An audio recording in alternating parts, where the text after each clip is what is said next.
السلام علیکم، کیسے ہیں آپ سب؟ جیسے کہ اس وقت پوری دنیا میں ایک بڑا ٹرینڈ چل رہا ہے کہ KFC کا، پیزا ہٹ کا، ڈومینوز کا، میک ڈونلڈ کا، اسی طرح کافی ایسی فوڈ کمپنیز ہیں، یا کہہ لیں کہ کلوتھنگ کمپنیز ہیں، شوز کمپنیز ہیں، یا اور مختلف ایسیسریز برانڈ کی کمپنیز ہیں جو کہ یہودیوں کی ہیں، ان کا بائیک آؤٹ کریں۔ جس طرح سے فلسطین میں حالات چل رہے ہیں اس کو دیکھتے ہوئے ہم سب مسلمانوں کو ان چیزوں کا بائیک آؤٹ کرنا چاہیے۔ بالکل ہمیں ان چیزوں کا بائیک آؤٹ کرنا چاہیے۔ بائیک آؤٹ کے ساتھ ساتھ ہمیں سب سے پہلے یہ سوچنا چاہیے کہ ہم نے کلمہ پڑھا ہے، اور جب ہم نے کلمہ پڑھا ہے تو ہم مسلمان ہیں۔ مسلمان ہوتے ہوئے ہمیں ہر اس چیز کا بائیک آؤٹ کرنا چاہیے جو اسلام کے اگینسٹ ہے۔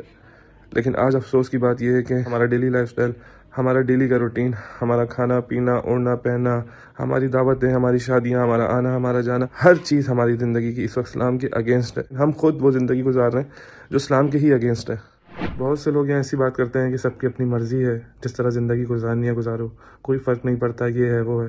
بات ٹھیک ہے، سب کی اپنی مرضی ہے، زندگی جیسی گزارنی ہے گزارو، لیکن بات یہ ہے کہ جب ہم زندگی اسلام کے اگینسٹ گزارتے ہیں، اپنی زندگی میں قرآن و سنت پہ نہیں چلتے، جب ہم قرآن کی تعلیمات پہ نہیں چلتے، تو اس سے ہم ایک کمزور مسلمان بن جاتے ہیں۔ اور جب ہم کمزور مسلمان بن جاتے ہیں تو ہمارے بس میں کیا ہوتا ہے کہ اپنے نفس سے جہاد کرو۔ اگر تمہارا بریانی کھانے کا دل کر رہا ہے تو تم نہیں کھاؤ، تمہارا کوئی غلط کام کرنے کا دل کر رہا ہے تو تم نہیں کرو، یہ بہت بڑا جہاد ہے۔ اور اگر فلسطین پہ ظلم ہوگا، وہاں پہ بچے، مائیں، بڑے بوڑھے، نوجوان بے قصور مارے جائیں گے، ان پہ ظلم ہوگا، تو تم کیا کرو؟ تم جو ہے وہ فوڈ چینز کا بائیک آؤٹ کر دو، تم جو ہے وہ پروٹیسٹ، روڈ پہ کھڑے ہو کے پروٹیسٹ شروع کر دو۔ تو ہم جب کمزور ہو جاتے ہیں نا تو ہمارے بس میں یہ ہوتا ہے۔ اگر ہم قرآن و سنت پہ چلتے تو ہم ایک مضبوط مسلمان ہوتے، اور جب ہم مضبوط ہوتے تو کبھی بھی کسی کی ہمت نہیں ہوتی کہ ان پہ ظلم کرے۔ آج ہمیں لگتا ہے کہ ہمارے بائیک آؤٹ سے ان کو فرق پڑتا ہے، ان کو کوئی فرق نہیں پڑتا۔ ان کو فرق پڑتا ہے ہمارے مضبوط ہونے سے، ہمارے دین اسلام پہ چلنے سے، ان کو فرق پڑتا ہے ہمارے ملک میں اسلامی نظام سے۔ ان کو پتہ ہے کہ اس وقت کوئی ملک اگر اسلامی نظام پہ ہوتا تو اس وقت ان کی فوجیں ہمارے خلاف کھڑی ہوتی، ان کی فوجیں اس وقت فلسطین میں آ کے ہم سے لڑ رہی ہوتی۔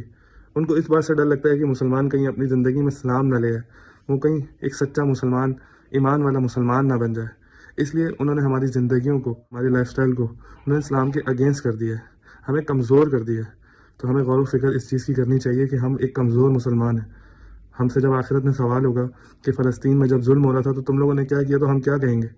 کہ ہم نے بائیک آؤٹ کیا، ہم نے KFC نہیں کھایا، ہم نے ڈومینوز نہیں کھایا، ہم نے روڈ پہ کھڑے ہو کے فلسطین کے جھنڈے ہلائے، ہم نے ان کے ساتھ ایک سمپتی ظاہر کرنے کے لیے فیس بک پہ اپنی پروفائلیں چینج کر لی؟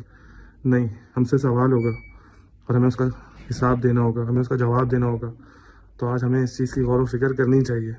ہم بہت بھیس اور ہم بہت بے بس ہو گئے ہیں، ہمارے ہاتھ میں آج کچھ بھی نہیں ہے۔ کل کے دن یہ وقت ہمارے ملک پہ بھی آ سکتا ہے، ہماری ماؤں بہنوں پہ بھی آ سکتا ہے، تو ہم کیا کریں گے؟